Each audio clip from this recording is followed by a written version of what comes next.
ताज्या बातम्यांसाठी ABP माझाला subscribe करा आणि बेल आयकॉन प्रेस करा। इंजिनिअरिंग, फार्मसीसह इतर व्यावसायिक अभ्यासक्रमाच्या प्रवेश पात्रतेत आता बदल झालेत। खुल्या प्रवर्गासाठी 12वीत किमान 45% गुण तर मागासवर्गीयांसाठी 40% गुणांची अट असणार आहे। प्रवेश पात्रतेच्या किमान गुणात 5% सूट देत विद्यार्थ्यांना दिलासा देण्यात आला आहे। एमपीएससीची उद्या होणारी राज्यसेवा पूर्व परीक्षा पुढे ढकलण्याचा निर्णय मुख्यमंत्री उद्धव ठाकरेंनी घेतलाय। परीक्षेची नवीन तारीख बैठक घेऊन निश्चित केली जाईल। काही विद्यार्थी कोरोना बाधित असल्यामुळे परीक्षा पुढे ढकलण्याचा निर्णय घेतल्याचं उद्धव ठाकरे यांनी म्हटलंय।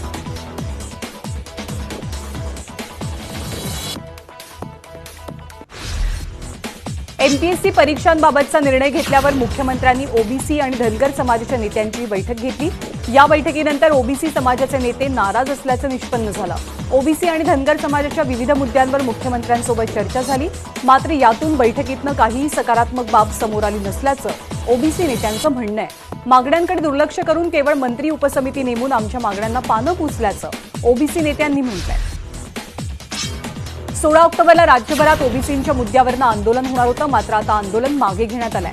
16 तारखेला होणारं आंदोलन स्थगित करत असल्याचं धनगर नेते प्रकाश शेंडगे यांनी सांगितलंय। मराठा आरक्षणासाठी आणि मराठा समाजासाठी वेळेप्रसंगी तलवार काढेन असं वक्तव्य खासदार संभाजी राजेंनी केलं होतं, मात्र तलवार कुणाविरोधात उपसणार? राजा रयतेचा असतो असा सवाल मदत आणि पुनर्वसन मंत्री विजय वडेट्टीवारांनी संभाजी राजेंना विचारलाय। राजेंनी तलवारीची नाही तर तडजोडीची भाषा करायला हवी असा सल्लाही वडेट्टीवारांनी दिलाय।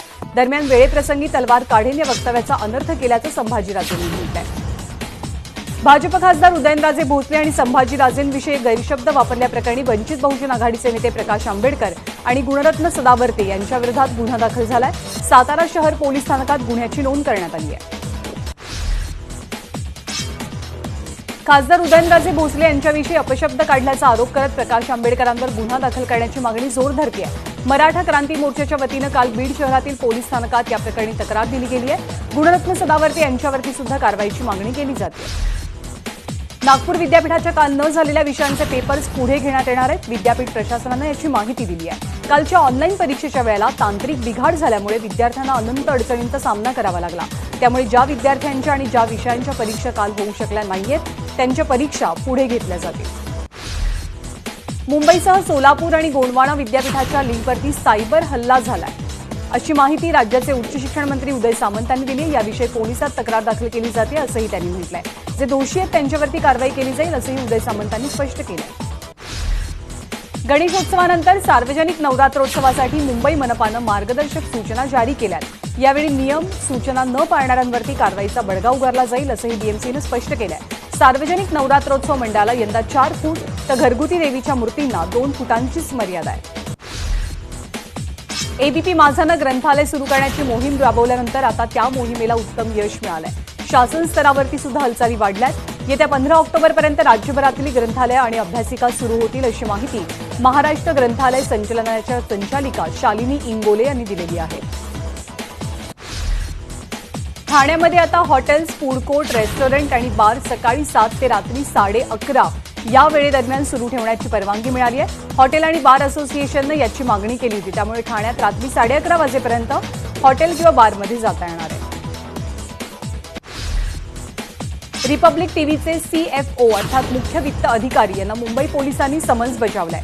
टीआरपी घोटाळ्याबाबत आज चौकशी केली जाणार आहे। रिपब्लिक टीव्हीच्या अकाउंट्सचं फॉरेन्सिक ऑडिट सुद्धा केलं जाईल। दरम्यान टीआरपी घोटाळ्याविषयी मुंबई पोलीस लवकरच मोठ्या लोकांपर्यंत पोहोचणार आहेत असं कळतंय। सहपोलीस आयुक्त मिलिंद भारंबे यांनी एबीपी माझाला याची माहिती दिली आहे। मुंबईमध्ये बसून मुख्यमंत्री उद्धव ठाकरे, शरद पवार आणि अन्य नेत्यांवरती गरळ ओकणाऱ्यांचा बोलविता धनी वेगळा अशी टीका शिवसेनेचे खासदार संजय राऊतांनी केली आहे। राज्यातील 32 साखर कारखान्यांना राज्य सरकारकडनं 516 कोटींची थक हमी मिळाली आहे। यामध्ये मोहिते पाटील, धनाजी साठे, कल्याण काळे, धनंजय महाडिक या भाजप नेत्यांच्या कारखान्यांचाही समावेश आहे। सोबतच भारत भालके, समाधान औताडे या राष्ट्रवादीच्या नेत्यांच्या कारखान्यांचा सुद्धा यामध्ये समावेश आहे। ऊसाची थकीत एफआरपी न दिल्याचा आरोप करत स्वाभिमानी शेतकरी संघटनेच्या युवा पदाधिकाऱ्यानं आत्महत्येचा प्रयत्न केला। उपमुख्यमंत्री अजित पवार यांच्या अधिपत्याखाली असणाऱ्या इंदापूर तालुक्यातील आणि बारामती तालुक्याच्या वेशीवर असणाऱ्या श्री छत्रपती सहकारी साखर कारखान्याचा बॉयलर अग्निप्रतिपादन सोहळा होता। यावेळी अग्निप्रदीपन कार्यक्रम सुरू असताना अंगावरती रॉकेल ओतून आत्मदहनाचा प्रयत्न करण्यात आला. मुंबई पुणे एक्सप्रेसवेवरती मालवाहतूक करणाऱ्या ट्रकचा अमृतांजन पुलाखाली अपघात झाला. पहाटेच्या सुमारास ही घटना घडली. चालकाचा ताबा सुटल्यामुळे ट्रक उलटला आणि चालक खाली कोसळला. पुढे तोच ट्रक चालक मालाच्या खाली दबला गेला आणि जागीच त्याचा मृत्यू झाला. एक्सप्रेस वे प्रशासनानं तातडीनं पावलं उचलल्यामुळे वाहतूक सुरळीत झाली आहे. भिवंडी शहरातील साईनगर परिसरात ऍसिड हल्ला झाला. या हल्ल्यामध्ये परिसरातले 6 जण भाजले. 2 दिवसांपूर्वी किरकोळ कारणावरून परिसरातल्या मुलांच्या 2 गटात हाणामारी झाली. याच वादातनं काल ऍसिड अटॅक झाला.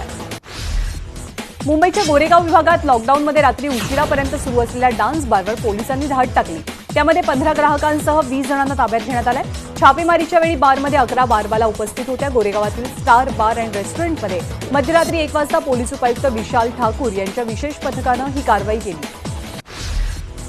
दुकानदारांना लुटणाऱ्या एका टोळीचा नवघर पोलिसांनी पर्दाफाश केलाय. या टोळीतील कुलदीप सिंगला पोलिसांनी बेड्या ठोकल्यात. आणखी 2 अल्पवयीन परंतु अट्टल गुन्हे करणाऱ्या मुलांचा पोलीस शोध घेतात. हे 3 चोरटे दुकानदारांना बोलवण्यात गुंतवून ठेवून त्यांचा गल्ला आणि किमती सामानाची चोरी करायची. राजस्थानच्या कैरोलीतील बुकना गावाजवळ पुजाऱ्याला जिवंत जाळण्यात आलंय. मंदिराजवळच्या जमिनीचा ताबा घेऊ देत नसल्यानं पेट्रोल टाकून या पुजाऱ्याला जिवंत जाळलं गेलं. या घटनेप्रकरणी एका आरोपीला बेड्या ठोकल्या गेल्या. त्याविरोधात आता जयपूरमध्ये आंदोलन केलं जात आहे आणि गहलोत सरकारविरोधात रोष व्यक्त होतोय.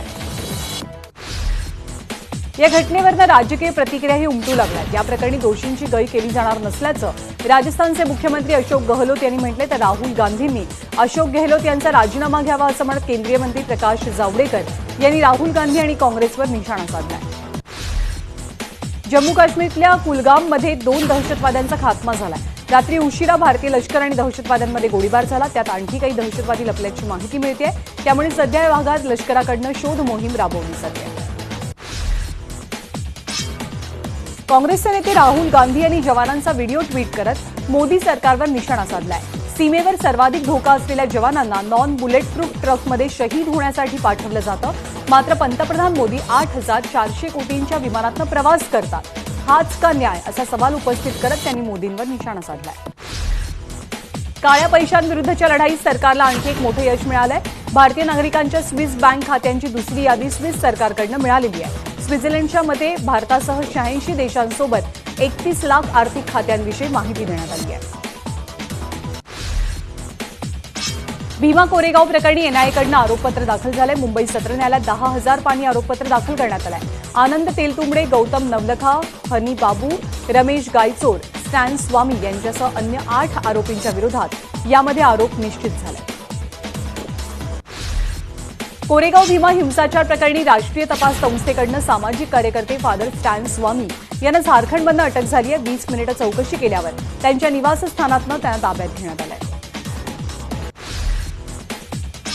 नवी मुंबईतील एमजीएम रुग्णालयात एका डॉक्टराकडनं सोनोग्राफीसाठी मदत करणाऱ्या आपल्या सहकार्यावरती विनयभंग केल्याची दुर्दैवी घटना समोर आली आहे. अमोल शेवाळे असं या डॉक्टराचं नाव आहे. पीडित मुलगी सोनोग्राफी मदतनीस म्हणून काम करते. डॉक्टरानं युवतीला पीपीई किटची चेन खुली असल्याच्या बहाण्यानं अतिप्रसंग केला. या प्रकरणी पोलिसांनी आरोपी डॉक्टर अमोल शेवाळे याला अटक केलेली असून कुटुंबियांकडनं कडक कारवाईची मागणी केली जाते. हिंगोली तालुक्यातील कानडखेडा बुद्रुक इथे आदिवासी समाजातील मुलीवर बलात्काराची घटना उघडकीस आली आहे. पीडित मुलीला गुंगीचं औषध देऊन 2 वर्ष तिच्यावर अत्याचार झाले. या संदर्भात गोरेगाव पोलीस स्थानकात गुन्ह्याची नोंद झाली आहे. पुणे जिल्ह्यातल्या बारामती तालुक्यातील मोरगावमध्ये एका अल्पवयीन मुलीवर सावत्र बापानं अत्याचार केल्याचा धक्कादायक प्रकार घडलाय. गावात मोलमजुरी करणाऱ्या एका कुटुंबातील 9 वर्ष वयाच्या अल्पवयीन मुलीवर हा गैरप्रकार झालाय. वडगाव निंबाळकर पोलिसांनी गुन्ह्याची नोंद केली आहे. मुंबईतील मेट्रो 3च्या जोडणीच्या कामाला आता सुरुवात होणार आहे. कुलाबा वांद्रे सिव्ज मेट्रो 3 मार्गासाठी हेड हाईंड रुळांचा वापर होणार आहे. मेट्रो 3च्या बांधकामासहित 60% काम पूर्ण झालंय. तर एकूण भुयारीकरणाच्या 87% भुयारीकरणही पूर्ण करण्यात आलंय. मेट्रो 3 भुयारीकरणाचे केवळ 9 टप्पे आता शिल्लक आहेत. कल्याणमधल्या पत्रीपूल परिसरात पुन्हा एकदा वाहतूक कोंडी होतीये.